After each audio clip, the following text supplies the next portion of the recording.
Assalamualaikum warahmatullahi wabarakatuh. Halo sahabat Trimedika. Apa kabar nih sahabat? Semoga dalam keadaan sehat selalu ya. Untuk sahabat Trimedika, jangan lupa like, komen, dan subscribe ya channel YouTube kita. Terima kasih untuk kesempatannya memberikan kita untuk mengisi podcast pada hari ini. Perkenalkan, saya Rinja Afriani selaku bidan pelaksana di Klinik Trimedika. Partner saya Nopiana Latifah sebagai ahli gizi di Klinik Trimedika. Aku akan memberikan sedikit informasi tentang jadwal konsultasi pelayanan gizi di Klinik Trimedika, yaitu pada hari Kamis hingga Sabtu jam 9 pagi hingga jam 2 siang. Baiklah, adapun tema kita pada podcast kali ini yaitu adalah mitos seputar diet. Sebelum kita berbincang-bincang lebih lanjut lagi ya Kak, boleh dijelaskan dulu apa sih itu diet yang baik dan benarnya itu sih? Boleh dijelaskan? Ya baik, untuk pengertian diet itu sendiri di kalangan kita atau di sebagian banyak orang Indonesia itu mengira bahwa diet itu sebuah pengurangan asupan. Tapi sebenarnya diet itu merupakan pengaturan pola makan.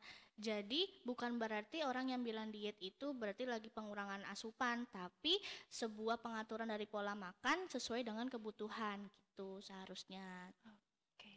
Berarti selama ini masyarakat kita kurang paham ya Kak, yang dimaksud dengan diet itu apa, bukan berarti mengurangi porsi makan ya? Betul, karena jenis-jenis diet sendiri itu banyak dan nggak cuma yang pengurangan asupan. Dan misalnya kita punya misalnya kita ada sakit, bukan sakit sih, kita mengalami obesitas, kita perlu pengaturan pola makan dengan energi yang rendah. Dan pengaturan pola makan itu kita sebut dengan diet, makanya disebutnya diet energi rendah, seperti itu.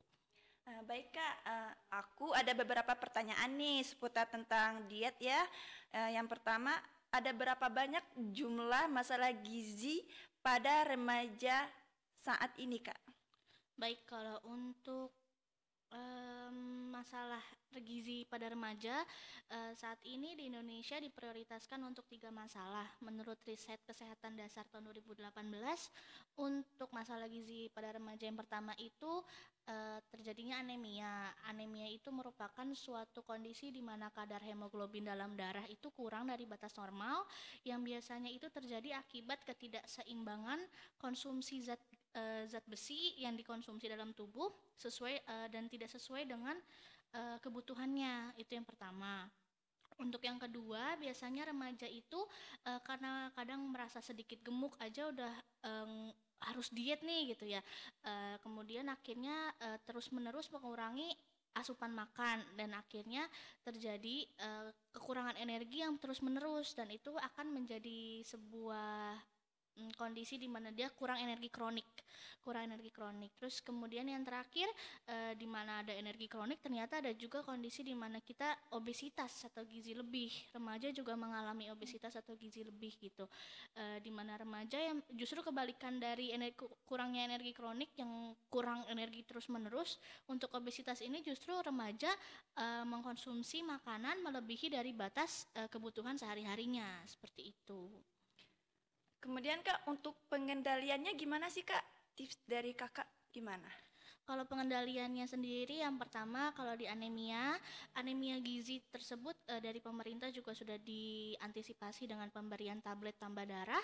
Tablet tambah darah ini dianjurkan untuk dikonsumsi pada remaja seminggu sekali sebelum adanya secara rutin itu ya, karena untuk pencadangan zat besi pada tubuh sebelum terjadinya haid bulanan gitu. Terus kemudian kalau untuk yang kurang energi kronis memang harus berikan edukasi bahwa makanan diberikan secara beraneka ragam dan tepat waktu dan juga tepat jumlah gitu. Terus yang terakhir, untuk kondisi obesitas memang diperlukan pengaturan pola makan juga, pola makan sesuai dengan berat badan dan tinggi badan yang disesuaikan dengan kondisi tubuhnya gitu sih. Aku nih pernah dengar ya mitos di masyarakat itu katanya telur dan susu itu bisa bikin gemuk. Itu fakta atau mitos Kak? Boleh dijelaskan? Itu sebenarnya pasti mitos ya. Oke, mitos Soalnya ya teman-teman Trimedika. Soalnya gini, telur dan susu itu termasuk dalam protein hewani. Sebenarnya tidak akan bikin gemuk kalau misalnya dikonsumsinya sesuai dengan porsinya, gitu, sesuai dengan kebutuhan. Dan dianjurkan untuk sehari itu makan 3 kali protein hewani. Salah satunya bisa telur, bisa ayam, bisa daging. Itu sesuai dengan kemampuan dan keinginan. Dan juga bisa diselingin sama susu, gitu. Jadi telur dan susu jika dimakan tidak berlebihan, misalnya sehari kan juga nggak makan susu, minum susu 3 kali gitu ya kan, enggak ya, itu nggak akan bikin gemuk sih gitu. Termasuk juga untuk telur sih sama. Oke. Berarti Kak intinya semua itu tidak akan bikin gemuk kalau sesuai dengan porsinya. Betul. Itu ya teman-teman dan sahabat Trimedika, sesuai dengan porsinya. Kemudian ya Kak, banyak nih permasalahannya di yang melakukan diet nih. Udah diet tapi dia untuk jadwal makannya telat. Itu gimana sih Kak? Nah, banyak kan ya kita nemuin ya kalau misalnya aku lagi diet terus akhirnya dia nggak sarapan atau enggak malah jadi nggak makan malam. Itu sebenarnya yang salah. Pertama, kalau misalnya kita nggak sarapan akan menurunkan konsentrasi kita pada saat berkegiatan. Terus yang kedua, jika kita tidak sarapan, kemungkinan untuk makan lebih besar karena nafsu makan yang lebih tinggi untuk dimakan siang itu akan lebih tinggi. Jadi otomatis makanan yang kita makan justru akan lebih banyak gitu. Misalnya kebutuhan kalori kita untuk makan siang hanya 400 kilokalori, bener. Terus karena kita nggak sarapan nih, kita skip makan jadi 600 kilokalori seperti itu. Karena kita udah nahan lapar dari pagi, termasuk juga kita melewatkan jam makan malam. Kalau kita melewatkan jam makan malam, otomatis pada saat pagi untuk bangun tidur itu akan terasa lebih lapar gitu. Jadi memang ada baiknya untuk makan sesuai dengan jadwal makan. Dan untuk kondisi pernah saya baca untuk penelitian bahwa efektivitas terhadap piring teh itu untuk penyakit yang obesitas itu akan efektif sekali menurunkan derajat 1 dan derajat 2 penyakit obesitas jika pemberian makannya sesuai dengan porsinya, terus sesuai dengan gizi seimbang dan tepat waktu gitu. Apa sih piring teh itu? Piring teh itu kalau untuk isi piringku itu kan sudah disesuaikan untuk karbohidrat, protein hewani dan nabati, terus sayur dan buah itu sudah diporsikan ya. Tapi kalau untuk piring teh ini dikhususkan kembali untuk orang-orang yang memiliki keluhan seperti obesitas dan atau gizi lebih tadi, atau yang berat badan berlebih, itu diberikan porsi untuk sayur dan buah lebih banyak. Dari ukuran piring bulat itu, setengahnya itu harus diisikan sayur dan buah, kemudian 1/4-nya diberikan protein hewani dan nabati, baru 1/4-nya untuk karbohidrat, seperti itu. Berarti walaupun diet nih ya Kak, tetap jadwal makan itu tetap teratur gitu ya, jangan sampai berubah-ubah atau sampai nggak makan ya, bepun Iya, diet yang sehat betul. jatuhnya. Iya, Oke. benar. Itu ya teman-teman dan sahabat Trimedika, itu yang sering kita salah pahami ya. Ini mungkin banyak ya dari kita semua juga, termasuk saya nih. Apakah ngemil malam itu bisa bikin gemuk makan malam gitu? Gimana sih Kak? Oke, baik. Jadi kalau untuk terkait mitos ngemil atau makan malam itu bisa bikin gemuk, sebenarnya memang dari badan kita sendiri punya proses termogenesis, yaitu perubahan proses panas menjadi kalori. Proses panas menjadi kalori ini untuk untuk di waktu malam hari itu memang lebih rendah, terjadinya lebih rendah. Misalnya misalnya nih kita memang hidup sehari-hari dengan ritme sirkadian. Ritme sirkadian itu merupakan perubahan waktu baik mental, fisik maupun perilaku yang dialami setiap manusia dan termasuk untuk waktu makan. Waktu makan yang dianjurkan itu 8 sampai 12 jam sehari. Misalnya kita mulai makan jam 6 pagi, dianjurkan untuk jam 6 sore itu sudah selesai. Kalau misalnya kita makan jam 7 pagi, dianjurkan untuk jam 7 sore itu sudah selesai, seperti itu. Dan di atas waktu ritme sirkadian kita, berarti termogenesis kita juga sudah mulai proses perubahan panas menjadi kalori kita memang sudah rendah gitu. Kebayang dong kalau misalnya orang yang udah makan sesuai dengan kebutuhan aja, terus prosesnya rendah, berarti kan pemecahan zat gizinya juga bakalan lama gitu kan. Apalagi kalau kita makan malam yang lebih banyak dan udah melebihi kebutuhan kalori, otomatis dan pada malam hari itu jarang sekali terjadinya aktivitas fisik kan untuk pembakaran energi, jadi otomatis akan tertimbulnya untuk kenaikan berat badan juga akan lebih, kecenderungan itu akan lebih naik lebih tinggi gitu. Oke, berarti ngemil sama makan malam itu diperbolehkan ya Kak? Ya betul. Hanya saja porsinya itu jangan berlebihan ya, sesuai dengan kebutuhan kita masing-masing aja. Kalau udah masa kenyang cukup, jangan nambah-nambah lagi ya. Kak, sekarang kan lagi tren nih. Nah, diet menggunakan nasi shirataki. Kayaknya saya juga tertarik nih ya. Dari segi kalori nih Kak, gimana nih perhitungannya? Oke baik, jadi kalau untuk sekarang-sekarang ini memang banyak ya yang untuk konsumsi nasi itu diganti jadi shirataki atau konnyaku. Nah sebenarnya itu shirataki atau konnyaku itu berasal dari umbi-umbian. Salah satu jenis umbian yaitu umbi porang. Umbi porang itu termasuk dalam jenis genus Amorphophallus yang memiliki serat larut dalam air yang tinggi, yaitu serat glukomanan. Salah satu zat gizinya biasa disebut dengan glukomanan. Dan zat gizi tersebut memang kalau dilihat dari segi energinya, untuk 100 gram nasi shirataki atau 100 gram shirataki itu sebesar 40 kilokalori. Tapi kalau untuk nasi putih itu dalam 100 gram sebesar 130 kilokalori. Kan lumayan ya, sekitar 1:3-an kalau untuk dari segi kilokalorinya. Kemudian untuk manfaat dari porang atau shirataki itu sendiri, karena memang memiliki serat larut airan tinggi, serat dari porang sendiri itu sebesar 4 gram per 100 dari 100 gram dari 100 gram shirataki mengandung serat 4 gram.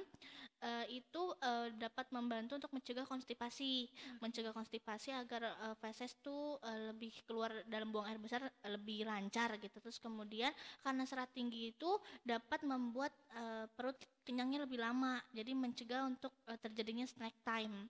Sebenarnya bukan berarti nggak boleh snack time juga sih. Misalnya kita makan nasi putih jam 7 nih, sudah ngerasa lapar nih jam 9 kan. Nah itu kalau untuk shirataki memang karena seratnya lebih tinggi, itu memungkinkan untuk mencegah adanya snack time. Tapi kalau misalnya mau snack time pun juga nggak apa-apa.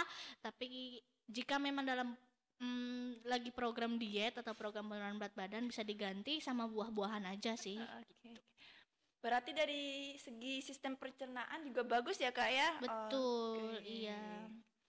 Oke Kak, yang terakhir nih, tips dan trik nih untuk diet yang baik dan benar yang sehat itu gimana sih Kak? Boleh dijelasin Kak? Oke baik, kalau untuk yang jadi dari untuk tips dan diet yang sehat, yang pertama memang harus makan sesuai dengan kebutuhan, tidak boleh berlebihan. Terus kemudian untuk dari penurunan berat badan itu bukan hanya dari konsumsi makanan aja, tapi memang harus dibantu dengan aktivitas fisik. Aktivitas fisik yang dianjurkan adalah 30 menit sehari. Itu per kali sesi. Jika memang terlalu berat bisa dibagi menjadi 2 sesi, untuk pagi misalnya 15 menit, terus sore 15 menit. Terus kemudian batasi untuk konsumsi gula, garam, dan lemak. Untuk gulanya sendiri dibatasi dengan sampai 4 sendok makan. Terus untuk garam itu sampai 1 sendok teh 1 sendok teh garam aja. Terus tapi kalau untuk lemak 5 sendok makan gitu. Oke, baik. Dari kesimpulan kita bincang-bincang nih hari ini tentang seputar diet nih. Di kesimpulan juga banyak mitos-mitos juga. Makan malam itu, ngemil malam itu boleh sesuai dengan porsinya ya Kak ya, kebutuhan juga. Kemudian semuanya itu harus sesuai dengan porsinya intinya. Kemudian jangan lupa olahraga juga ya Kak ya. Betul. Satu lagi sih saya mau nambahin, kalau misalnya penurunan berat badan itu memang tidak bisa secara drastis atau instan ya, yang perlu ditekankan memang harus dibutuhkan usaha dan komitmen yang lebih untuk diri sendiri, dan pengurangan yang paling baik itu adalah hanya 500 gram sampai dengan 1 kilo per minggu. Dan jangan lupa harus diperhatikan lagi untuk konsumsi bahan makanannya memang harus beragam, harus tersedia karbohidrat, protein hewani dan nabati, terus kemudian sayur dan buah. Habis itu kalau misalnya mau mengkonsumsi suatu vitamin atau obat-obatan, jangan lupa untuk dikonsultasikan dulu ke dokter atau ke ahlinya gitu, atau ke konsultan. Berarti intinya diet itu boleh, cuman pola makan tetap dijaga. Kemudian juga olahraga ya Kak. Kemudian Betul. juga lebih teliti lagi menu dietnya yang sehat itu gimana. Diet itu juga untuk kesehatan ya Kak ya, jangan Ya, untuk betul. kurus-kurusnya aja ya teman-teman, sahabat Trimedika semuanya. Sekedar mengingatkan kembali ya sahabat Trimedika, untuk jadwal pelayanan konsultasi gizi dari hari Kamis ya Kak ya, hingga Sabtu jam 9 sampai jam 2 siang itu melayani penurunan berat badan ya Kak, kemudian penata laksanaan gizi terhadap penyakit tertentu, kemudian juga untuk pengaturan menu gizi ibu hamil, ibu menyusui dan anak. Baiklah sahabat Trimedika, terima kasih ya Kak ya atas ilmunya seputar mitos diet ya hari ini. Semoga ilmunya bermanfaat untuk sahabat Trimedika dan juga untuk kita ya. Ya. Oke, saya Bidan Rinja Afriani dan Saya Novi. saya ucapkan terima kasih ya.